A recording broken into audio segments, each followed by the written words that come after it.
Paul George with a little token three-quarter court pressure against Donovan Mitchell. It's that balance between using clock and still finding quality shots by being aggressive enough.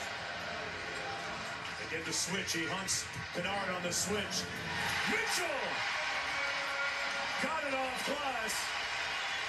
He has been spellbinding tonight. The game is a 7-point contest now. Leonard. Jackson from deep. And that might do it. Jazz possession up 7. Bogdanovich over to Ingles. Ty Lue wants them to foul. And we have what looks like an ejection. Scott Foster pointed at, I think, Reggie Jackson. I don't know, or Paul George. Donovan was on the ground. They were way away from the play, and he hit the deck and is in some serious pain. Trying to figure out what happened here. Mitchell favoring that right leg.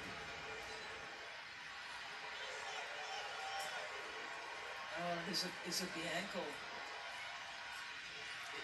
Remember, he missed the last 16 games of the regular season with an injury. He was favoring that right leg on the way down.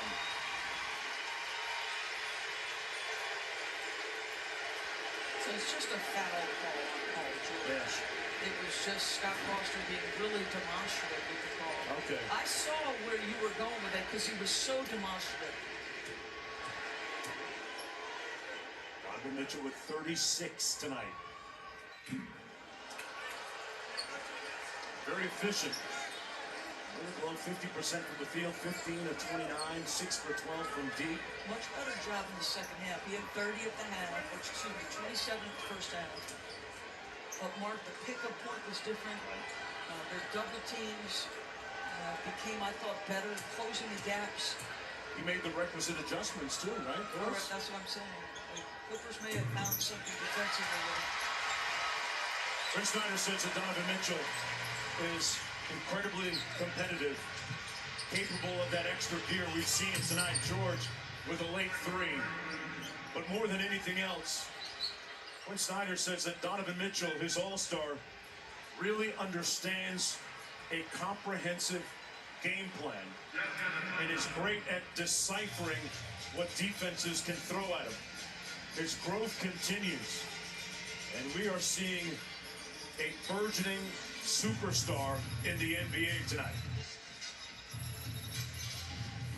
Was infuriated about something. I have to believe that this is about his health, maybe? His health, absolutely. There's no question. But listen, you can't let him get to his right hand. These bank shots that he somehow puts enough English on, that little in-out got you sold. That one right there got Kennard leaning just enough. And listen, you can say that's a tough shot. You did your job. You allow him to get to his right hand. He had 19 points off drives going right in game 1. He'll have a similar number tonight. He's so dangerous. Great point, Doris. It feels like it's about at least that much.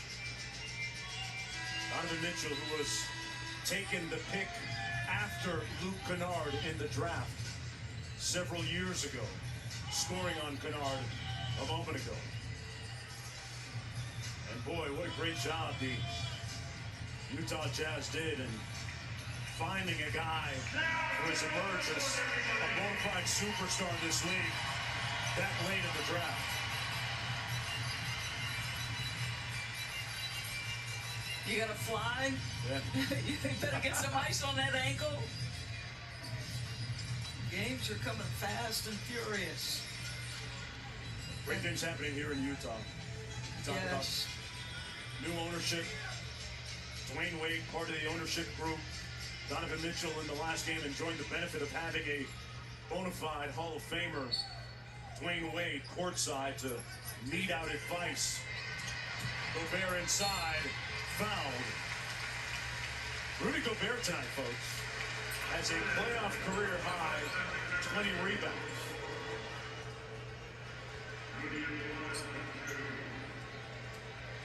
That's Ryan Smith, who of course bought the Jazz from the Miller family. The Miller family have been a staple in this community for so long. He was a passionate fan. Always saw him courtside, a wonderful fixture, very involved. You remember that one scene where he had a few words with his all-star and Hall of Famer Karl Malone during a game, a heated discussion, but a new generation of fans and ownership in Salt Lake City. And on the verge of going up 2 games to nothing. That'll do it. Utah wins it 117 to 111. Behind another intoxicating performance, spellbinding.